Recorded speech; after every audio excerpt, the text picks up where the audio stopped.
Hi everyone, welcome to NFA net classes. आज मैं start करने वाली हूँ ग्रुप थ्योरी। ठीक है, ग्रुप थ्योरी के बेसिक में हम नहीं जाएंगे। आजकल क्वेश्चंस कहाँ से ज़्यादा पूछते हैं? रिड्यूसिबल इरिड्यूसिबल रिप्रेजेंटेशन से पूछते हैं। तो हम डायरेक्टली कुछ इजी मॉलिक्यूल्स हैं उनका रिड्यूसिबल इरिड्यूसिबल रिप्रेजेंटेशन कैसे निकालते हैं, आयर एक्टिव ब्रोमन एक्टिव मोड्स क्या कैसे होते हैं, कैसे निकाला जाता है, ये सारी चीज़ें हम लोग एक साथ कवर करेंगे। जैसे आज मैं H2O मॉलिक्यूल को कवर करूँगी, फिर कल NH3 मॉलिक्यूल का।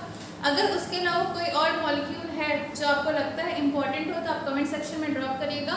उसका भी इस तरह से मैं ग्रुप थ्योरी का वीडियो बना के उसके पॉइंट ग्रुप वगैरह सारी चीज़ें समझा के एक्सप्लेन करके वीडियो बना दूंगी ताकि हमें एग्जाम में पढ़ने के लिए आसानी हो। ठीक है, तो हम लोग स्टार्ट करते हैं पहले बेसिक सिमेट्री एलिमेंट से। ग्रुप थ्योरी में एक्चुअली क्या होता है, जो मॉलिक्यूल्स होते हैं उनको हम लोग अकॉर्डिंग टू देयर सिमेट्री मतलब क्या होता है कि वो कितना एक जैसे दिखते हैं, कि अलग अलग दिशाओं से। जैसे अगर आपको देखा जाए तो किस दिशा से आप कैसे दिखते हो, आगे से पीछे से, वो सारी चीज़ें मॉलिक्यूल की भी हम देखते हैं, वो उनकी सिमेट्री होती है। सबसे पहला तो हमारा बेसिक होता है आइडेंटिटी एलिमेंट, मतलब हम जैसे हैं वैसे ही हैं। ठीक है, तो मैं मेरे जैसे दिख रही हूँ, आप आपके जैसे दिख रहे हो, आप सब में हम सब में क्या है, सिमेट्री एलिमेंट। तो ये एक ऐसा एलिमेंट है जो हर मॉलिक्यूल में प्रेजेंट होता है। ये एक्चुअली 360 डिग्री रोटेशन करने से मॉलिक्यूल जैसा भी दिखता है वो आइडेंटिटी एलिमेंट। मतलब मैं यहाँ से अगर ऐसे पूरा रोटेशन करके 360 डिग्री करके आपके सामने खड़े रहूँ तो मैं तो वैसे ही दिखूंगी। तो ये है हमारा आइडेंटिटी एलिमेंट। दूसरा होता है axis of symmetry. Axis of symmetry मतलब क्या होता है, किसी एक एक्सिस से पकड़ के घुमाना। तो इसके लिए हम लोग किससे डिनोट करते हैं, CN एक्सिस। अब कितने डिग्री से रोटेट कर रहे हैं उसके हिसाब से हमारा n दिखाया जाता है। n इज इक्वल टू 360 बटे थीटा। थीटा मतलब कितने डिग्री से रोटेट कर रहे हैं। मतलब मान के चलो अगर मैं 120 डिग्री से ऐसे रोटेट हो जा रही हूँ तो ये क्या हो जाएगा, 360 बाय 180 डिग्री मतलब 2। अब इसका दूसरा मतलब कैसा है, अगर मैं फिर से दूसरा रोटेशन यहाँ से ऐसे कंप्लीट करी तो वापस से 360 मेरा कंप्लीट हो गया। इस तरह से अलग अलग थीटा के लिए n वैल्यू करके यहाँ पे C2, C3, C4 एक्सिस इस तरह से निकाला जाता है। तीसरा होता है प्लेन ऑफ सिमेट्री। प्लेन मतलब हमें अच्छे से पता है कि किसी भी मॉलिक्यूल का अगर मैं बीच से काट रही हूँ, ठीक है, जैसे ये किसी भी एक्सिस से x, y या z एक्सिस, तीनों एक्सिस में प्लेन लग सकता है, तो काट रही हूँ तो वो हमारा प्लेन ऑफ सिमेट्री होता है जिसको सिग्मा से डिनोट करते हैं। अब काटने का तो एक ही तरीका है, सीधा डायरेक्ट ऐसे बीच से पूरा। तो यहाँ पे तो सिग्मा के साथ लिखने का कोई मतलब नहीं है, बट यहाँ पे दो तरह के प्लेन ऑफ सिमेट्री होते हैं, एक सिग्मा बी, एक सिग्मा एच, एक और होता है सिग्मा डी। ठीक है, sigma B vertical plane, sigma H horizontal plane. अब वर्टिकल और हॉरिजॉन्टल किससे देखते हैं, प्रिंसिपल एक्सिस से। अगर आप कुछ दिमाग के ऊपर से जा रहा होगा कोई बात नहीं, आगे जब हम लोग H2O मॉलिक्यूल देखेंगे तब ये सारी चीज़ें समझ जाएंगे। इम्प्रॉपर एक्सिस ऑफ सिमेट्री में क्या लगता है, CN और सिग्मा दोनों लगता है। रोटेशन और इसको बोलते हैं एक्चुअली रिफ्लेक्शन, दोनों यूज होता है इसमें इम्प्रॉपर में। सेंटर ऑफ सिमेट्री एकदम स्टार्टिंग से समझाते आ रही हूँ, किसी भी बीच वाले पॉइंट से दोनों साइड में किसी भी दिशा में हाथ फैला दो, इस अपोजिट से दूसरे अपोजिट साइड में, इस कॉर्नर से इस वाले अपोजिट कॉर्नर में। ठीक है, ऐसे घूम गई तो वो वाले कॉर्नर से इस कॉर्नर में, तो हमेशा वो क्या होता है, centre of inversion, just opposite. ठीक है, वहाँ पे सेम होना चाहिए। अब हम लोग आ जाते हैं H2O मॉलिक्यूल में। कैसे ड्रॉ करते हैं, H2O मॉलिक्यूल हमारा ड्रॉ किया जाता है, एक ऑक्सीजन और इससे जुड़ा हुआ रहता है 2 हाइड्रोजन। ठीक है, एक ऑक्सीजन है, इससे जुड़ा हुआ है 2 hydrogen, sp3 hybridisation V shape, ये हम लोग वेस्पर में निकाले थे। ठीक है, अब क्या हुआ, ये जो दोनों हाइड्रोजन है इसको मैं पकड़ के पूरा घुमा दी। ठीक है, जब मैं इसको पकड़ के ऐसे 180 डिग्री रोटेशन कर दी तो अब क्या हो गया, जो इधर वाला हाइड्रोजन था वो पूरा ऐसे घूम के इधर आ गया और इधर वाला हाइड्रोजन क्या हुआ, इधर आ गया, है ना। देखो ये वाला अगर H1 है, ये वाला H2 है, तो ये क्या हो गया, इस प्लेस में आ गया, H2 वाला घूम के H1 की प्लेस में आ गया। बट दोनों हाइड्रोजन ऑब्वियसली सेम है, उनको फर्क कर पाना तो मुश्किल है।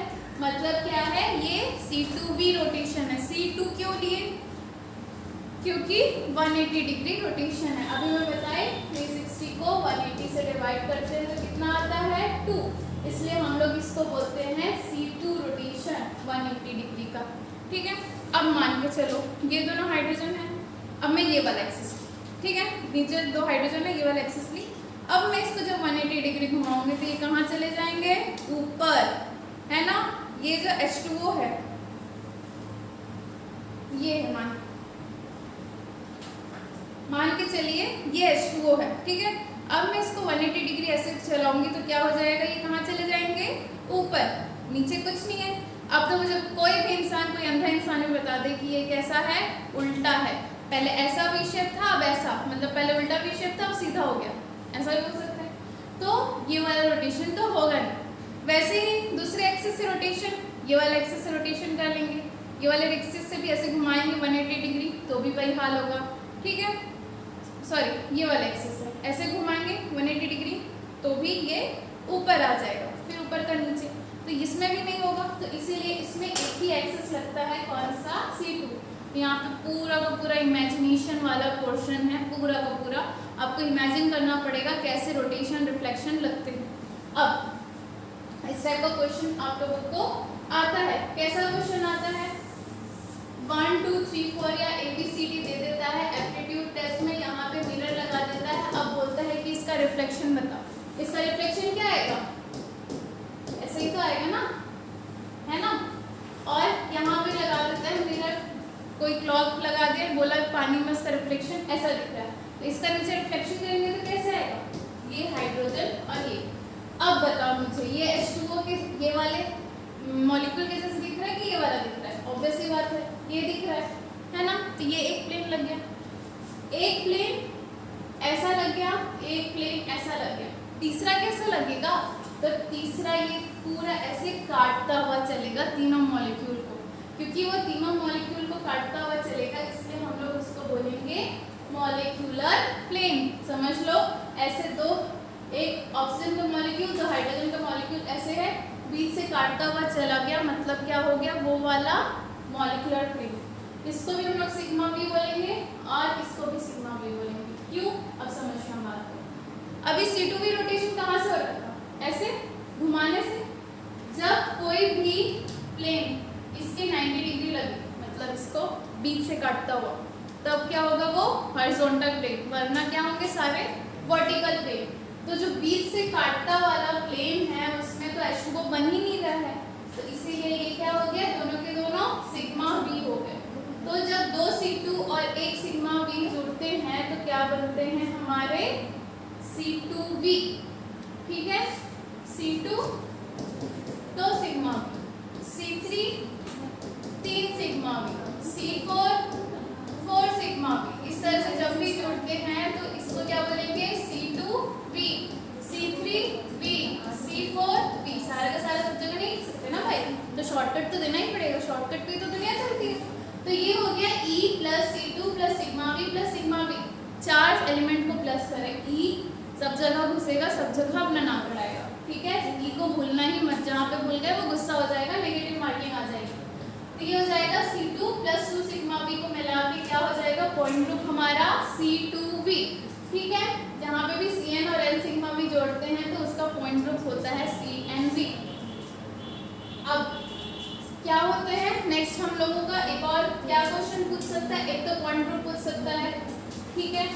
दूसरा क्या पूछेगा, order of the group. Order of the group मतलब कितने number of total symmetry operation लगे हैं, तो यहाँ पे गिन लो, 1 2 3 4। इसके अलावा किसी भी दिशा से देख लो वो एक जैसे दिखेंगे ही नहीं, बस इन्हीं दिशा से देखोगे तो जुड़वा भाई दिखेंगे और किसी दिशा से नहीं दिखेंगे। तो इनको मिला के होगा टोटल 4 एलिमेंट, कौन सा, E C2 sigma V sigma V, जिसको हम लोग बोलेंगे E plus C2 plus 2 sigma V। तो ये बन जाएगा C2V। E लिखने की जरूरत नहीं पड़ती, E सारे के सारे मॉलिक्यूल्स हैं, क्योंकि सारे मॉलिक्यूल्स अपना एक स्पेसिफिक आइडेंटिटी रखते हैं ना। H2 मतलब एक ही शिप बनाओगे आप, NH3 मतलब एक ही शिप बनाओगे आप, तो सब में क्या रहता है, आइडेंटिटी एलिमेंट तो रहता ही रहता है, सबका अपना आधार कार्ड पहचान प्रमाण पत्र है ये।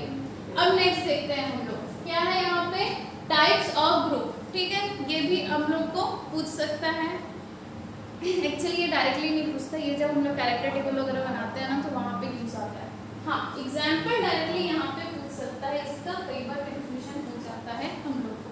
क्या कन्फ्यूजन होगा देखते हैं। सबसे पहले एबिलियन और non abelian group. Abelian group ऐसे ग्रुप होते हैं जिनमें सारे एलिमेंट्स कम्यूट होते हैं एक दूसरे से। कम्यूट मतलब ए बी बराबर बी है ना, 1 × 2 बराबर 2 × 1, 1 + 2 बराबर 2 + 1, ये सारे क्या है कम्यूट। 1 - 2 बराबर 2 - 1 मत लिख देना क्योंकि यहाँ पे वैल्यू -1 आता है, यहाँ पे वैल्यू 1 आता है, तो ये वाला जो होता है ये नॉट कम्यूट। जो नॉट कम्यूट है वो आता है हमारा एबिलियन ग्रुप में, ठीक है।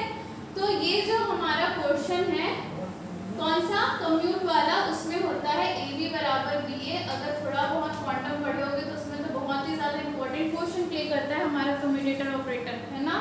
तो यहाँ पे ए बी बराबर बी ए होता है, और जो A B not equal to B A किस में होता है, नॉन एबिलियन ग्रुप में। नॉन एबिलियन ग्रुप में A B is not equal to B A होता है। अब हमारे एग्जाम्पल्स क्या क्या है, एग्जाम्पल्स याद करना थोड़ा सा जरूरी है। कौन सा, CN, SN और CNH, ठीक है। CN मतलब C2, C3, C4, C5, C6 जो लेना है ले लो, कोई दिक्कत नहीं, बुरा नहीं मानेगा। SN मतलब S1, S2, S3, S4 कुछ भी ले लो, बुरा नहीं मानेगा। CNH C2H, C3H, C4H, C5H कुछ भी ले लो। बट जहाँ पे बारी आई C2B की, सिर्फ C2B पॉइंट ग्रुप जो होता है वो क्या होता है एबिलियन, उसके बाद फिर D2 और D2H। बस यहीं पे कंफ्यूजन होता है, ऊपर में CNH दिया है, नीचे C2B, C3B दे दिया नॉन एबिलियन, C4B दे दिया नॉन एबिलियन, C3H दे दिया एबिलियन, C4H दे दिया एबिलियन, ठीक है। वैसे ही D2H दिया एबिलियन, D3H, D4H, D5H दे दिया नॉन एबिलियन, ठीक है। S2, S3, S4, S5 कुछ भी दे दिया एबिलियन, बट D2 के बाद D3, D4, D5 दे दिया नॉन एबिलियन। तो ये वाला पोर्शन याद करना थोड़ा सा जरूरी हो जाता है, ठीक है। दूसरी चीज होती है नॉन एबिलियन। तो नॉन एबिलियन मतलब हम लोग अच्छे से पता चल गया, ऐसा ग्रुप जिसमें सारे के सारे एलिमेंट्स जो सिमेट्रिक एलिमेंट्स होते हैं वो एक दूसरे से कम्यूट नहीं होते हैं, मतलब A B not equal to B A, तो बस वो याद कर लेना। उसको छोड़ के जितने ग्रुप से सारे नॉन एबिलियन ग्रुप्स हो गए। अब यहाँ पे क्या होता है, जो नंबर ऑफ क्लासेस होते हैं वो ऑर्डर ऑफ ग्रुप के बराबर होता है। अभी जब हम लोग टेबल बनाएंगे तो उसमें क्लासेस बनाएंगे अलग अलग, तो ये जो नंबर ऑफ क्लासेस होंगे ना ये ऑर्डर ऑफ ग्रुप के बराबर है। जैसे C2 में कौन कौन सी क्लासेस बनेंगे, E, C2, sigma B, sigma B। But C3 में कैसे बनाएंगे क्लासेस, E, C3 और 3 सिग्मा B को एक ही घर में घुसा देंगे। इनको अलग अलग पर्सनल घर मिल रहा है बट इनको नहीं मिल रहा है, तीनों सिग्मा B को एक ही साथ घुसा देंगे एक ही कमरे में, ठीक है।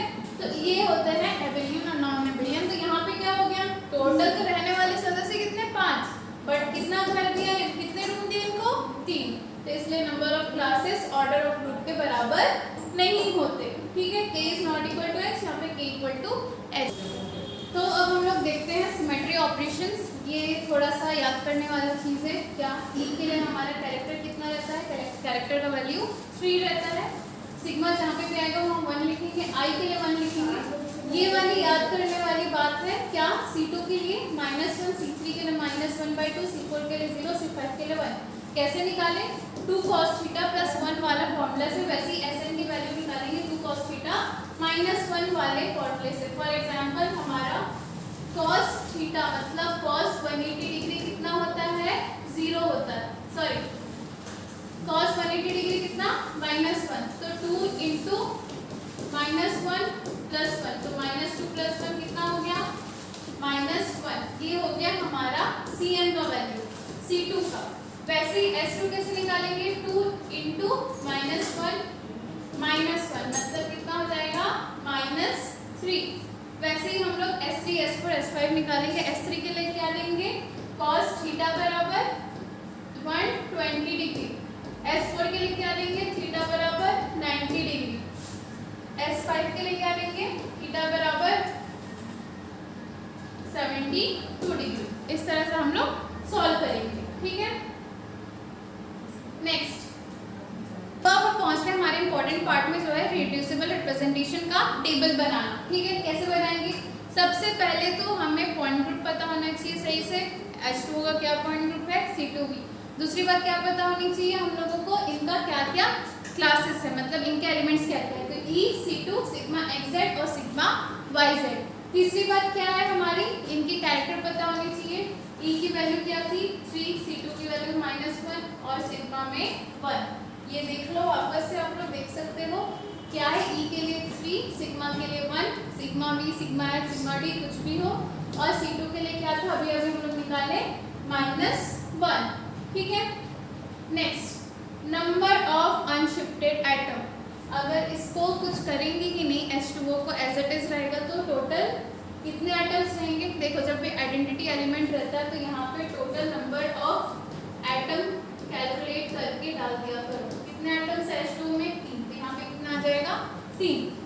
C2 एक्सिस, C2 एक्सिस कहाँ से लगा रहे हैं? यहाँ से हम लोग C2 एक्सिस लगा रहे हैं, तो कितने मॉलिक्यूल्स घूम रहे हैं उसमें? तो ये दोनों मॉलिक्यूल्स घूम रहे हैं। क्या बोल रहे हैं? Number of unshifted atom. ये वाला एटम यही का यही है, शिफ्ट नहीं हो रहा है, ये दोनों अपनी जगह छोड़ दे रहे हैं। तो जो अपनी जगह नहीं छोड़ेगा सिर्फ वही यहाँ पर आएगा। दूसरा क्या है? Sigma XZ। ठीक है, सिग्मा XZ हमारा लगा ऐसा, या फिर देख लेना मॉलिक्यूलर फ्रेम ये है या फिर ये है। अगर मॉलिक्यूलर फ्रेम XZ आप लोगों को दिया हुआ है तो यहाँ पे 3 आ जाएगा, और ये सिग्मा YZ मतलब 1। ठीक है, XZ मतलब यहाँ पर मॉलिक्यूलर फ्रेम लेंगे तो तीनों के तीनों मॉलिक्यूल्स कट रहे हैं इक्वली हाफ में, तो 3। अब सिग्मा YZ लगा रहे हैं तो बीच वाला मॉलिक्यूल भी बस कट रहा है, तो इसलिए 1। टाउ RR मतलब रिड्यूसिबल रिप्रेजेंटेशन कैसे करेंगे? जो कैरेक्टर है उसमें नंबर ऑफ अनशिफ्टेड एटम्स को इनटू कर देंगे। 3 3 जा 9, 1 × -1 -1, 3 1 जा 3, 1 1 जा 1। तो हमारे पास टाउ RR मतलब रिड्यूसिबल रिप्रेजेंटेशन क्या आ गया? 9 -1 3 1। ठीक है, अब हम इरेड्यूसिबल रिप्रेजेंटेशन की तरफ बढ़ते हैं। तो इरेड्यूसिबल रिप्रेजेंटेशन का ये कैरेक्टर टेबल होता है। यहाँ पे कॉन्फ्लाइज सिंबल रहते हैं, फिर यहाँ पे क्लासेस रहते हैं। क्लासेस अभी हम लोग देखे थे ना, E, C2, sigma XZ, sigma YZ, वो चारों क्लासेस है। IR या फिर मॉलिक्यूलर सिंबल यहाँ पे रहते हैं, A1 A2 B1 B2 लिखा हुआ रहेगा। यहाँ पे कैरेक्टर्स रहेंगे 1 -1 वाले, और यहाँ पर ट्रांजिशनल मतलब XYZ और RX RY RZ वाला ये सब हमारा बना हुआ होगा। इसको थर्ड कॉलम बोलते हैं और इसको फोर्थ कॉलम बोला जाता है। ठीक है, तो ये हमारा C2V का टेबल है। जनरली हमें कैरेक्टर टेबल क्वेश्चन में गिवन रहता है, उससे फिर बाकी चीज़ें कैलकुलेट करने को बोली जाती है। तो जैसे कि हम लोग देख सकते हैं ये हमारा कैरेक्टर टेबल जो कि गिवन है। तो देख लो यहाँ पे C2V, ये कॉन्फ्लाइज सिंबल जो बोल रहे थे हम, ये पॉइंट ग्रुप में हमारा C2V लिखा हुआ। ये सारे क्या है? A1 A2 B1 B2 molecular symbol है। ये हमारा क्लासेस है E, C2, sigma XZ, sigma YZ। ये वाला थर्ड कॉलम है, ये फोर्थ कॉलम है। यहाँ पे रोटेशनल और ट्रांजिशनल है। जो R वाले टर्म्स हैं ये रोटेशनल है, और जो XYZ टर्म्स है वो ट्रांजिशनल है। और यहाँ पे देखो ये सारे के सारे क्या है? ये हमारे रमन एक्टिव नॉन एक्टिव से रिलेटेड होंगे। ठीक है, ये है हमारा रिड्यूसिबल रिप्रेजेंटेशन वाला पार्ट, उसको मैं यहाँ पे लिखी हूँ, बट ये हमारा इस कैरेक्टर टेबल का पार्ट नहीं होता, बट हमारा आगे काम आएगा कैलकुलेशन में, इसलिए यहाँ पे लिखा गया है। अब क्या करेंगे हम लोग? ये कैरेक्टर टेबल को यूज करके नंबर ऑफ इरेड्यूसिबल रिप्रेजेंटेशंस निकालेंगे IR। कैसे निकालेंगे? जैसे A1 के लिए निकालेंगे तो 1/H, H मतलब order of class. Order of class कितना है? 4 है। ठीक है, अब number of operations of the class, number of operations of the class, जैसे एक एग्जांपल दे रही हूँ NH3 का, E C3 3 सिग्मा B। ठीक है, अब यहाँ पर नंबर ऑफ ऑपरेशन कितना हो गया क्लास का? 3 हो गया। बाकी सब जगह कुछ नहीं लिखा है तो क्या लेंगे? 1। तो ऐसे कभी कभी होता है चांसेस कि वहाँ पे जहाँ पे नॉन एबिलियंट ग्रुप्स है ना, वहाँ पे 2 3 4 ऐसा लिखा हुआ, तो वहाँ पे उससे इंटू करना पड़ता है। तो इसलिए ये है कैरेक्टर ऑफ IR, जो 1 -1 करके लिखा है ना वो, और character of RR reducible representation मतलब इसका कैरेक्टर। ठीक है, तो अब देखते हैं सबसे पहले किसका? A1 का। ठीक है, कैसे लिखेंगे?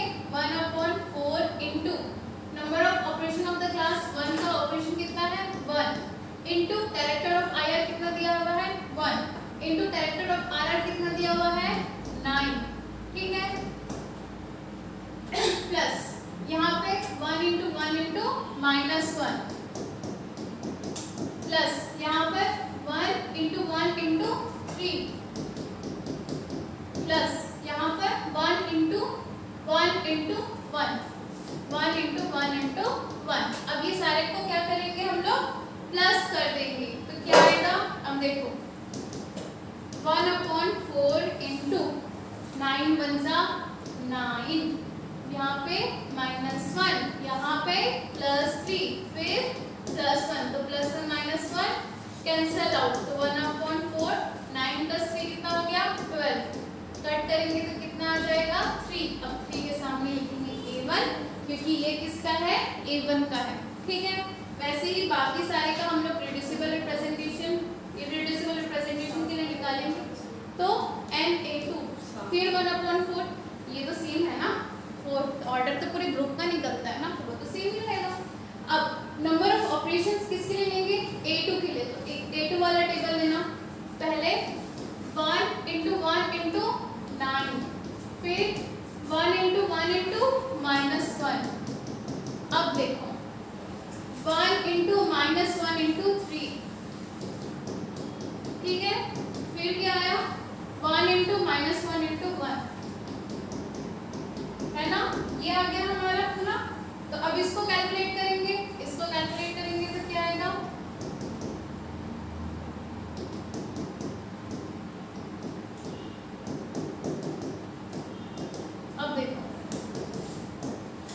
ये वाला 9, फिर -1, फिर -3, फिर -1 आ गया 3 4 5, 9 में से 5 गया तो कितना बचा 4, 1/4 इंटू 4 कितना बचा 1, तो ये आ जाएगा 1 B1 फिर A2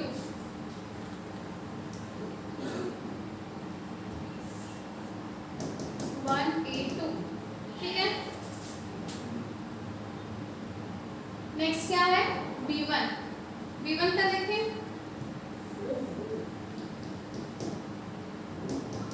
1/4 इंटू सेम करना है, अब तो आप लोग सीख ही गए होंगे, 1 इंटू 9 प्लस 1 इंटू -1 इंटू -1, तो 2 बार -1 है यहाँ पे, है ना, +1 हो जाएगा, प्लस क्या दिया हुआ है 1 इंटू 3 प्लस 1 इंटू -1 इंटू 1, ठीक है, कितना हो जाएगा ये हमारा 1/4 9 + 1 + 3 -1, -1 + 1 कट गया तो 9 + 3 कितना हो गया 12, ठीक है, ये हो जाएगा 12/4 कितना हो गया 3B1।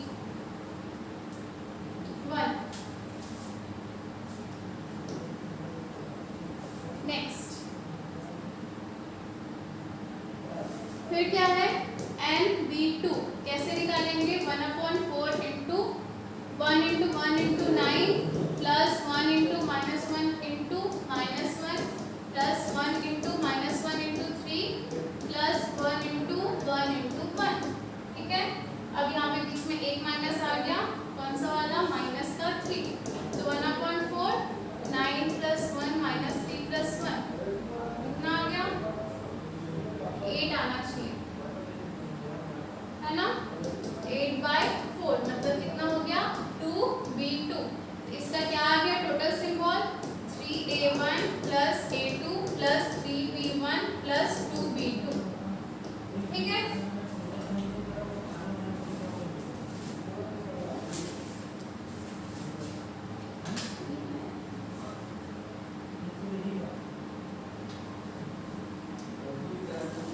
तो ये आ गया हमारा इररिड्यूसिबल रिप्रेजेंटेशन H2O का, मतलब हमें इतना टेबल तक आता है तो हम किसी का भी अब इररिड्यूसिबल रिप्रेजेंटेशन निकालना सीख गए हैं, ठीक है।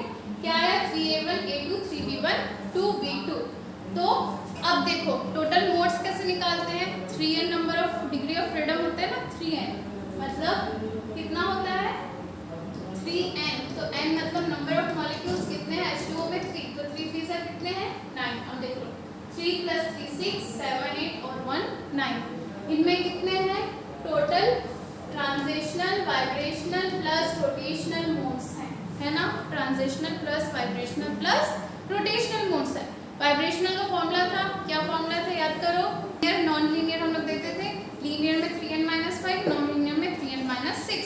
तो वहां से हम लोग फॉर्मूला से 3n - 6 करेंगे तो कितने वाइब्रेशनल मोड्स आते हैं 3 वाइब्रेशनल मोड्स आते हैं, है ना।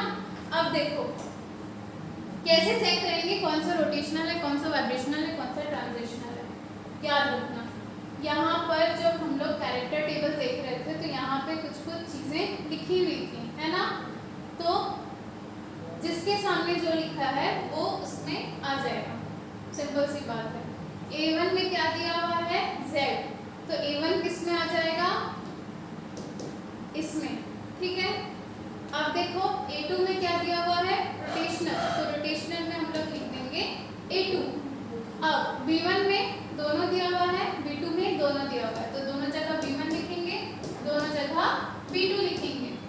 तो रोटेशनल मोड्स कौन कौन से आ गए A2 + B1 + B2, 3 रोटेशनल आ गए।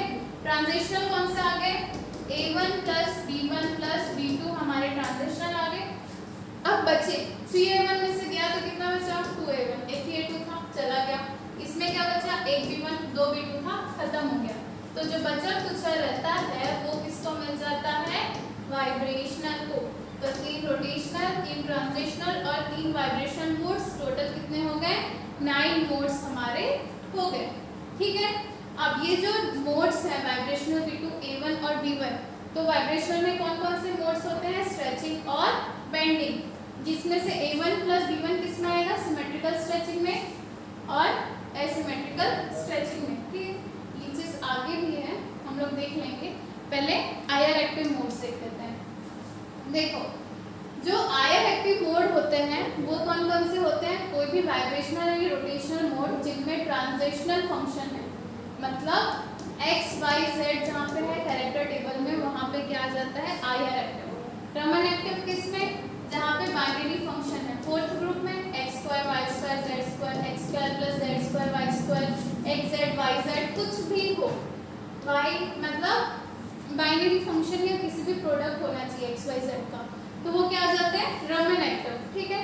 अगर टोटल सिमेट्रिक मोड है, टोटल सिमेट्रिक मोड मतलब कुछ ऐसे थे जिसमें सारे कैरेक्टर कैसे थे पॉजिटिव, जैसे आप A1 का अभी जाके चेक करोगे तो सारे पॉजिटिव थे। A2 में क्या था 2 नेगेटिव था, ये 1 1 था, ये -1 -1। तो जो टोटल सिमेट्रिक मोड रहते हैं जैसे A1 वो क्या आते हैं हमारे रमन पोलराइज्ड में आते हैं, बाकी सारे किस में आते हैं डीपोलराइज्ड में आ जाते हैं, ठीक है। तो अब देखो ये था हमारा 2A1 + B1 बचा था। सिमेट्रिक जहाँ पे भी आएगा ये A1 आ गया, ठीक है। A1 मतलब सिमेट्रिक, B1 मतलब एसिमेट्रिक। तो यहाँ पे सिमेट्रिक स्ट्रेचिंग है, यहाँ पे सिमेट्रिक बेंडिंग है, ठीक है। सिमेट्रिक मतलब बराबरी, मतलब देखो H2O को अगर सारे साइड से खींचोगे तो क्या हो जाएगा सारे साइड से लंबा हो जाएगा, है ना। O को एक तरफ से खींच रहे दोनों H को तो लंबा हो जाएगा, रहेगा तो शेप सेम ही। बट यहाँ पे एक ऑक्सीजन को उधर लेके जा रहे हैं, H को इधर लेके जा रहे हैं, इसको छोटा कर दे रहे हैं, तो ये शेप डिफॉर्मेशन हो गया ना, तो ये एसिमेट्रिकल हो गया। वैसे ही बेंड करके क्या करेंगे अंदर को कम से आगे करेंगे, रहेगा तो वी शेप ही, तो इसलिए सिमेट्रिक करेंगे। अब आयर एक्टिव और रमन एक्टिव दोनों है, क्यों दोनों है क्योंकि देखो यहाँ पे ट्रांजिशनल मोड्स भी हैं और यहाँ पर इनके बाइनरी फंक्शन में भी है, तो सारे के सारे क्या है रमन एक्टिव भी है। यहाँ पर कोई ट्रांजिशनल मोड नहीं है, मतलब A2 वाला क्या है हमारा आयर इनएक्टिव होना चाहिए, है ना। अब देखो ये हो गया। इसके बाद पहला वाला आयर एक्टिव है, रमन एक्टिव है, पोलराइज्ड है ना, क्योंकि सारे के सारे सिमेट्रिक है, पैरेलल वाइब्रेशन है क्योंकि कैरेक्टर पॉजिटिव है, PQ और ट्रांस देता है। ये वाला भी आयर एक्टिव है, रमन एक्टिव डीपोलराइज्ड है, क्यों क्योंकि कैरेक्टर जो है वो नेगेटिव है, इसलिए क्या देता है परपेंडिकुलर ब्रांच, ये भी PQ और ब्रांच देगा। अब ये वाला भी आयर एक्टिव रमन एक्टिव है, पोलराइज्ड है क्योंकि सिमेट्रिक है, जहाँ पे भी A1 आएगा एग्जाम में आता है तो मुश्किल हो जाता है। और कैरेक्टर यहाँ पे भी क्या हो गया हमारा पॉजिटिव आ गया, ठीक है। अब कंक्लूजन कर लेते हैं, क्या कंक्लूड कर लेते हैं, मॉलिक्यूल जो H2O का है हमारा कंप्लीट हो गया। क्या क्या क्वेश्चंस आ जाते हैं वो देख लेते हैं। पॉइंट ग्रुप पूछ सकता है, क्या आएगा C2B। ऑर्डर ऑफ ग्रुप पूछ सकता है, क्या आएगा 4। Number of classes 4। Number of irreducible representation कितने हैं, अच्छे नंबर नहीं होगा, लिखने को होगा 3A1 plus A2 plus 3B1 plus 2B2, ठीक है। यहाँ पे मॉलिक्यूलर प्लेन दिया हुआ है सिग्मा एक्स हम लोग सिग्मा एक्स को लेके ही सॉल्व किए। अगर सिग्मा वाई जेड दिया होता तो क्या आता है, ये 3A1 plus A2 plus 2B1 plus 3B2 ये हो जाता। क्यों, क्योंकि एकदम स्टार्टिंग में देखना मैं खुद कंफ्यूज हो रही थी कि कौन सा प्लेन लगाना है, सिर्फ इसी का डिफरेंस था, ये वाला या ये वाला, ठीक है। टोटल मोड्स कितने हैं, टोटल नंबर ऑफ मोड्स हमारे 9 है ना। अभी हम लोग देखें, rotational 3, transitional 3, vibrational 3, Raman active कितने 3, डायरेक्टिव कितने 3, टोटल सिमेट्रिक मोड कितने थे, A1 वाले थे ना, 2A1। फिर रमन पोलराइज्ड मोड कितने थे 2, रमन डीपोलराइज्ड मोड कितने थे 1। तो ये हमारे क्वेश्चन H2O का पूरा कंप्लीट हो गया। कल ऐसे ही मैं पूरा आप लोगों को NSC का बताऊंगी। अगर और कोई मॉलिक्यूल या और कोई क्वेश्चन जानना हो, किसी का पॉइंट ग्रुप आपको चाहिए हो, समझाना हो, तो आप लोग कमेंट सेक्शन में ज़रूर ड्रॉप करिएगा।